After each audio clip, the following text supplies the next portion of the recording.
Okay, welcome to Book Chat with Ashley and Emily, and we are going to be talking today about Local Woman Missing. Local Woman Missing, this thriller. This is a spoiler alert. We are going to talk about all the things about this book. So if you haven't read it, save this video for later, come back and then listen to our review and let us know in the comments. Do you agree with us? What are your ratings or what are your thoughts? Obviously, first things first, how many stars do you give it out of 5? I would give it 4 stars. What about you? I would give it 4.5. Ooh, okay. I know. So we both liked it. And obviously you would recommend it. At 100%, especially if you like Riley Sager, Ruth Ware, that kind of an author. Yes. Okay, yeah, I would recommend it as well.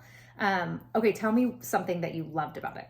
Something, and this is just because of where I live, I loved the setting of the book because I'm from the Pacific Northwest. So I really felt like this book was in my bones when they had these scenes in the rain and it was wet and it was cold and people were running. I felt like I could be in the book with them. And that made it scarier.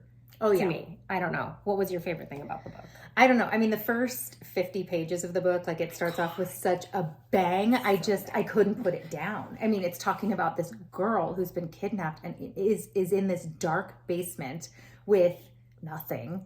And just like, it's like primal and the survival. And it wrecked me as a parent. But it also was really like an incredible start to a book.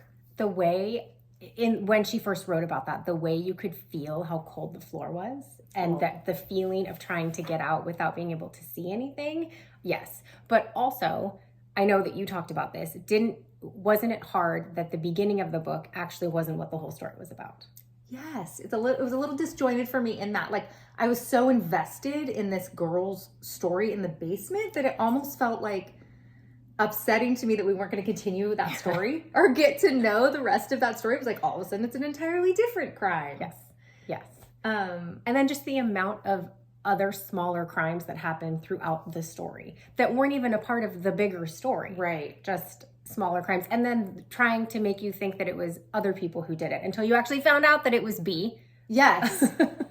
Did you see that coming? No, 1,000% no. I definitely saw the man who they thought killed his wife. I had so many people that I thought at 100% it's that person. Yeah. Not nice B who makes dinner for Leo. I know. I must say I absolutely loved that they had a lesbian couple as like a primary part of the book. That's so rare in any book, but especially thrillers. You just don't see a lot of LGBTQ families. Yes.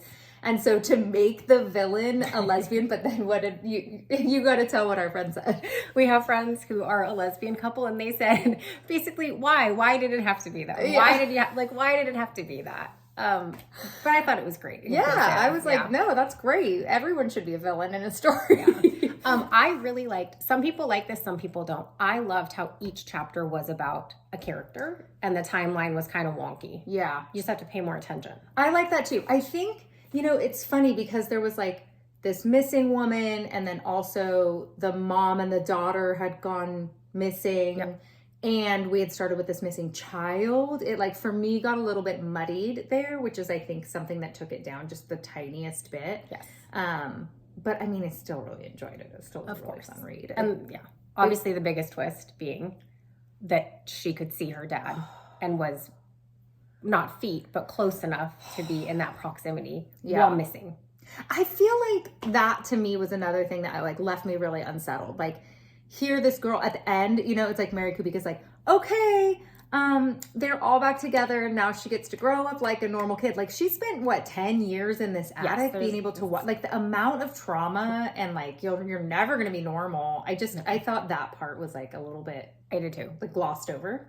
Yes, just recognizing the amount of work that would have to be done to move forward and not just come home and have it be all perfect. I also just thought, it definitely speaks to Stockholm Syndrome, but that's part of it is that she put like 4 stories in one book. Yes. That could have been like their own thing. Like I feel like the aftermath of this girl, like the why she never broke the window and screamed. Right. The stuff that we all think we would do until we're in that position. And then maybe you would not do that. Exactly. Like the Elizabeth Smart kind of case where that people really do start to feel like this is it for me. J.C. Lee Dugard, right? Yes. Like this is just their life and they're so deeply in that. And especially as a young child, like I can see how that wouldn't happen, but it's almost like I wanted more explanation of that.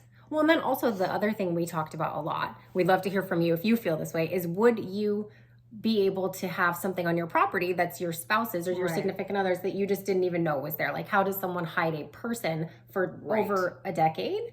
Like, and I don't want you in that space. I would be like, I can absolutely respect that you don't want me just like walking in when you're making music, but like, why would something be off limits to me? Like, I don't know. My partner and I just we don't have, like, if he wants to get on my phone to look something up, like, he's more than welcome to. And the same is true for me. It's just like, there's just not big giant secrets like that. I'm also a creature of, if you tell me not to go somewhere, that's where I'm going to go immediately. I would be like, what is he hiding in there? Does he, like, keep dead cats or something? Like, I don't know. Just a missing girl. Just a missing person. It's just a missing person. I know.